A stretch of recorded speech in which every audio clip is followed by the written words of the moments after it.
Assalamualaikum warahmatullahi wabarakatuh. Sebelumnya perkenalkan, nama saya Yudi Kurniawan, NPM 22351051 dari kelas 5D. Pada kesempatan kali ini saya akan memenuhi tugas dari mata kuliah dasar pemrograman mobile, yaitu untuk mempresentasikan dari pertemuan 14 dengan materi React Hooks. Yang pertama itu ada yang namanya hook use state.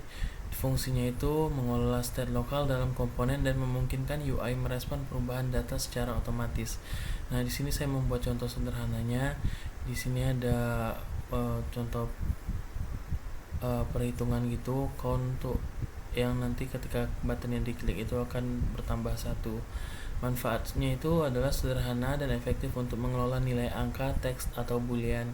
Kemudian ada juga dia otomatis memperbarui tampilan saat state-nya itu berubah. Nah, praktik terbaik dari use state itu gunakan set state untuk pembaruan dan hindari pengubahan state secara langsung. Kemudian ada hook use effect.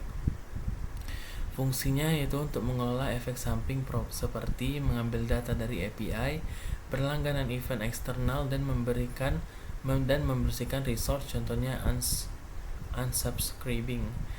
Poin pentingnya, array dependensinya mengontrol kapan efek dijalankan, kemudian efek tanpa dependensi hanya berjalan sekali pada render awal, dan kemudian efek dengan dependensi dijalankan saat nilai dalam array-nya itu berubah. Nah, di sini ada contohnya, ini contoh sederhana aja. Ini bikin use effect functionnya, kemudian ngambil fetch data. Dia praktik terbaiknya itu kelola dependensi array-nya dengan benar untuk menghindari efek yang tidak perlu, kemudian selalu bersihkan resource-nya dalam fungsi return. Kemudian ada yang namanya hook use context. Fungsinya itu untuk mempermudah pembagian state global antar komponen tanpa prop drilling. Nah, poin pentingnya itu yang pertama, dia bisa memungkinkan komponen mengakses state langsung dari konteks. Kemudian idealnya untuk berbagi data seperti tema, data pengguna, atau bahasa aplikasinya. Nah, di sini ada contoh sederhananya, di mana di sini ada dibuat cons variabelnya user context yang diambil dari React, create context, kemudian bikin function app. Nah, di sini ada bikin nama yaitu John Doe, kemudian di return. Nah, kemudian di use context the provider, value-nya itu user. Nah, ini ada lagi function untuk profile.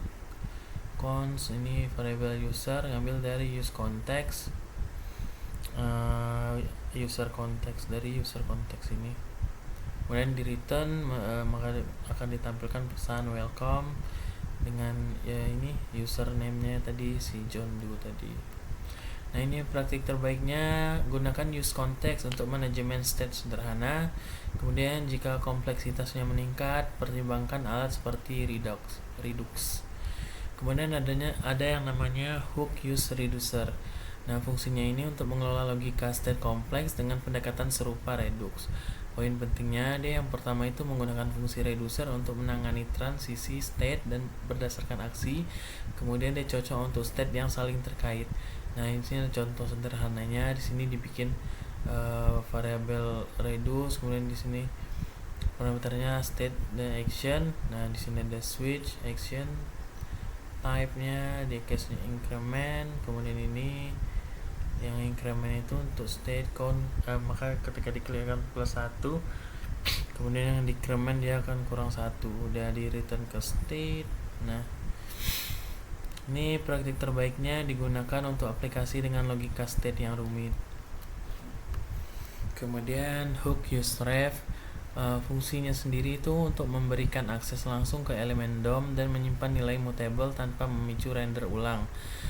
Poin pentingnya cocok untuk state non visual yang tidak mempengaruhi tampilan dan digunakan untuk mengelola fokus, referensi elemen atau animasi.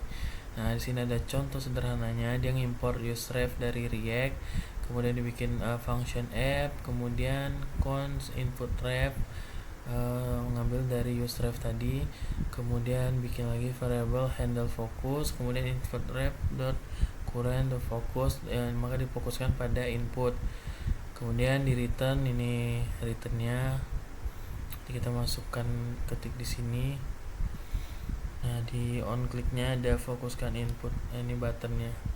Ini praktik terbaiknya itu gunakan useref. Untuk yang pertama itu ada fokus elemen secara programatis, kemudian dia bisa menyimpan nilai sebelumnya tanpa memicu render ulang, dan kemudian jangan digunakan useref untuk menggantikan state yang membutuhkan pembaruan UI. Kemudian ada yang namanya hook use imperative handle, dan di fungsinya ini untuk mengkustomisasi ref yang diekspos ke komponen induk untuk interaksi yang lebih terkontrol. Nah, poin pentingnya itu yang pertama, dia memungkinkan komponen induk memanggil metode atau properti tertentu pada komponen anak. Kemudian dia juga membantu dalam enkapsulasi logika pada struktur komponen yang kompleks. Nah, di sini ada contoh sederhananya. Dia ngambil import lagi dari React, ambil use imperative handle, kemudian use ref dan forward ref dari si React tadi. Ini ada contohnya, ada const input forward ref, const input ambil dari use ref, kemudian use imperative handle ref, fokusnya input ref dan current dot focus, kemudian di clear, di return input ref dari input ref tadi, kemudian export default function app const input ref, maka dia akan return nanti ke sini. Nah, praktik terbaiknya itu yang pertama, dia gunakan hanya jika komponen induk membutuhkan akses terbatas ke logika internal komponen anak. Yang kedua itu dia pastikan untuk menjaga enkapsulasi dan menghindari paparan terlalu banyak detail. Kemudian ada yang namanya hook use layout effect. Fungsinya itu versi sinkron dari use effect yang dijalankan sebelum browser melakukan paint. Poin pentingnya yang pertama, digunakan untuk mengukur atau memanipulasi DOM sebagai tampilan diperbarui sebelum tampilan diperbarui di layar. Kemudian yang kedua itu dia cocok untuk kasus di mana perubahan DOM harus diterapkan sebelum pengguna melihat perubahan. Ini ada contoh sederhananya, dia ngimport lagi dari React, dia ngambil use layout effect dan use ref dari React, kemudian buat function app const box ref, ngambil dari use ref, kemudian ini dia ada use layout effect-nya. Dia menggunakan scale 1.2 kali 2, kemudian diterapkan perubahan sebelum paint-nya. Nah, ini return-nya, kemudian dia export ke default app. Praktik terbaiknya itu yang pertama, gunakan hanya jika perlu mencegah flickering atau memastikan DOM benar sebelum dirender. Kemudian hindari penggunaan berlebihan untuk mengurangi dampak pada performa aplikasi kita. Kemudian ada yang namanya hook use insertion effect. Fungsinya itu untuk menyisipkan style atau perubahan DOM selama proses render sebelum elemen tampil di layar. Nah, poin pentingnya yang pertama itu biasanya digunakan oleh library CSS di JS untuk memastikan gaya diterapkan tanpa flickering. Kemudian tidak mempengaruhi tampilan visual langsung, tetapi memastikan perubahan siap sebelum di paint.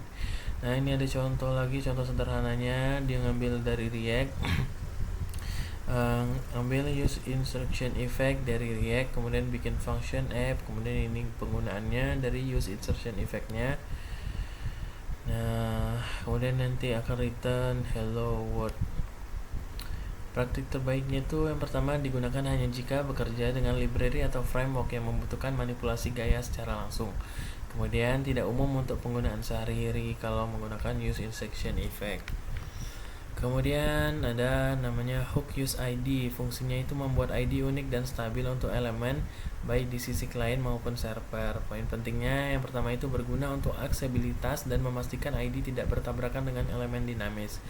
Kemudian cocok digunakan dalam rendering server untuk menjaga konsistensi atau antara server dan klien. Nah, ini ada contoh sederhananya, dia ngambil React dari ngambil use ID dari React, kemudian bikin function app di mana const ID digunakan use ID, kemudian di return. Nah, ini nanti return nama, maka diekspor ke default app. Ini praktik terbaiknya gunakan untuk elemen yang membutuhkan identifikasi unik seperti input form.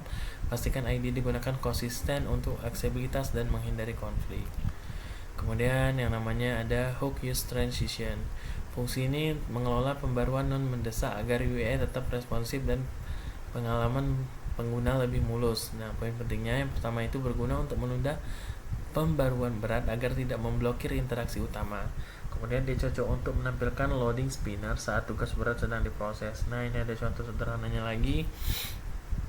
Menggunakan use transition, dia ngambil ngimport React, dia ngimport use state dan use transition dari React, kemudian bikin function app, kemudian bikin cons filter, set filter, ambil dari use state, kemudian cons expanding start transmission sama dengan use transmission. Ini ada cons handle filter change, ini untuk pembaruan ketika mendesak ini. Kemudian ini returnnya. Nah, ini akan diekspor lagi ke default app-nya. Praktik terbaiknya itu yang pertama gunakan untuk memprioritaskan pembaruan penting seperti input pengguna. Kemudian dia juga harus menghindari pembaruan berat secara langsung untuk menjaga kelancaran dari UI kita. Kemudian hook use different value. Fungsinya ini menunda pembaruan nilai untuk meningkatkan performa mirip dengan teknik debouncing. Poin pentingnya itu satu, mengurangi frekuensi pembaruan pada proses berat, kemudian cocok untuk kasus seperti memfilter data besar berdasarkan input pengguna. Nah, di sini kita ngimport lagi use state dan use different value dari React, kemudian bikin function. Di sini ada cons input, set input dari use ambil dari use state, kemudian cons different value dari use different value nih untuk input, kemudian nanti ini returnnya akan dia ekspor lagi ke default app. Ini praktik terbaiknya gunakan saat pembaruan real time dapat menyebabkan lag seperti memfilter data besar. Kemudian yang kedua itu pastikan hanya digunakan untuk proses berat yang tidak memerlukan pembaruan instan. Nah, kemudian ada yang namanya hook use sync external store. Fungsinya ini untuk memungkinkan komponen untuk berlangganan store eksternal secara aman, memastikan sinkronisasi data real time tanpa masalah performa. Nah, poin pentingnya yang pertama ini digunakan untuk state eksternal seperti data API atau store global. Kemudian dia menjamin konsistensi dan keamanan dalam lingkungan render bersamaan atau concurrent rendering. Nah, ini ada contoh sederhananya lagi. Ini yang import dari React, import yang use sync external store. Nah, ini ada contohnya, dibikin cons variable store, state-nya 0, di subscribe listener, store listeners, di return ke store nanti 0, update state-nya new state, store state new state, listener lagi guys. Ini function app-nya, kemudian nanti ini di return ke sini. Nah, ini praktik terbaiknya gunakan untuk sinkronisasi data eksternal yang memerlukan performa tinggi.